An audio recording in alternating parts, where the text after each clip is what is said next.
سلیم کا گھر دیہات میں تھا، چارپائی پر پڑا کراہ رہا تھا۔ بیوی بولی، تبادلہ کیوں نہیں کرا لیتے؟ سڑک کی حالت ٹھیک ہونے کی نہیں، روز شہر جانا آنا، صاحب سے منت سماجت کرو۔ سلیم 2 دن کی رخصت کے بعد دفتر آیا۔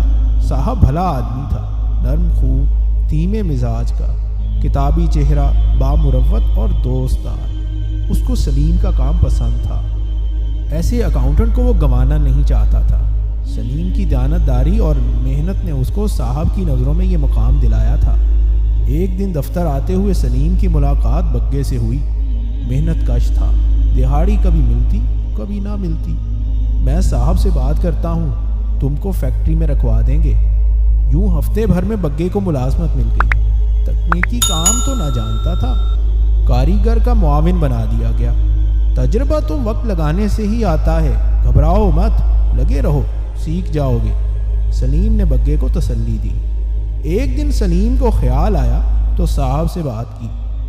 مزدوروں کو آئے دن چھوٹی موٹی بیماری کے لیے چھٹی لینا پڑتی ہے، آپ صدر دفتر بات کر کے ڈسپینسری بنوا دیں تو یوں روز روز کی مشکل سے نجات مل جائے گی۔ صحت ہے تو کام ہے، پھر فیکٹری کی پیداوار میں بھی اضافہ ہوگا۔ خلق خدا آپ کو دعائیں دے گی صاحب۔ اوپر بات کی گئی تو اس شرط پر منظوری ملی کہ مزدور ہڑتال نہیں کریں گے، کام پر باقاعدگی سے حاضر ہوں گے اور صحت الاؤنس مزید نہیں ملے گا۔ دور دراز سے فیکٹری آنے والوں کے لیے سلیم ہی کی سفارش پر ٹرانسپورٹ کی سہولت مہیا کر دی گئی۔ صاحب اپنے ماتحتوں کے ساتھ مروت کا رویہ رکھتے، ملازمین پس پردہ بھی ان کا ذکر خیر کرتے۔ صاحب کو کینو پسند ہیں، سوچتا ہوں کسی روز ان کو اپنے باغ کی سیر کراؤں۔ سلیم نے بیوی سے کہا تو وہ جھٹ بولی، یوں تم ان سے ذیلی دفتر میں تبادلے کی بات بھی کر لینا۔ چھٹی کے روز صاحب لاؤ لشکر کے ساتھ باغ پر پل پڑے۔ سارا دن سلیم کے ہاں گزارا، جتنے کھا سکتے تھے کھائے، درجنوں برباد کیے۔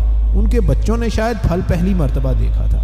ایک طوفان بے تمیزی نے سلیم کو صبر کا سبق خوب یاد کرایا۔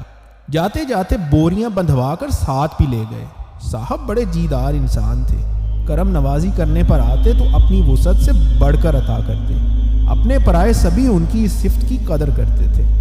نہیں بھائی، تبادلے کی بات مت کرو، تم جیسا مجھے پھر ملے نہ ملے، مجھ سے جو ہو سکتا ہے میں کرتا ہوں، تم کو بھی میری یہ بات ماننا ہوگی۔ صاحب نے سلیم کی درخواست رد کر دی۔ ایک روز مسجد میں دونوں بیٹھے تھے۔ سلیم نے کہا، صاحب میں آپ کو اپنا بڑا بھائی سمجھتا ہوں۔ صاحب مسکرا دی اور اس کے شانوں کے درمیان تھپکی دی۔ 2 برس مزید یہ بھائی چارہ پنپتا رہا۔ ایک روز صدر دفتر سے صاحب کے تبادلے کے احکامات آ گئے۔ ان کو کمپنی نے اپنی نئی فیکٹری میں مینیجر کے عہدے پر فائز کر دیا۔ صاحب کی جگہ ایک کڑوے مزاج شخص نے لی۔ 6 ماہ اس کے ساتھ کام کرتے سلیم نے شکایت کا موقع نہ دیا۔ ایک دن قدرے خوشگوار موڈ میں پایا تو پوچھ بیٹھا، صاحب اتنی ترشی کیا ورثے میں ملی؟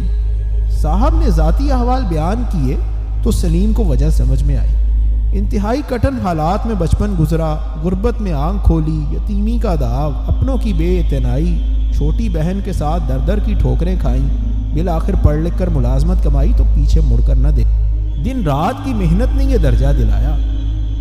نئے صاحب کو مرغ سالن نہایت مرغوب ہے، اپنے دیسی مرغ کی قربانی دو تو بلاؤں کسی روز اپنے گاؤں۔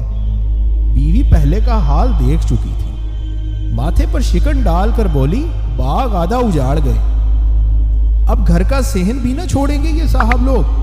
خیر جیسے تیسے میاں بیوی نے 3-4 مرتبہ صاحب پر دیسی مرغ قربان کیے۔ ایک روز بیوی بولی، آنگن سونا سونا لگتا ہے، اب مزید یہ کھیل نہیں چلے گا۔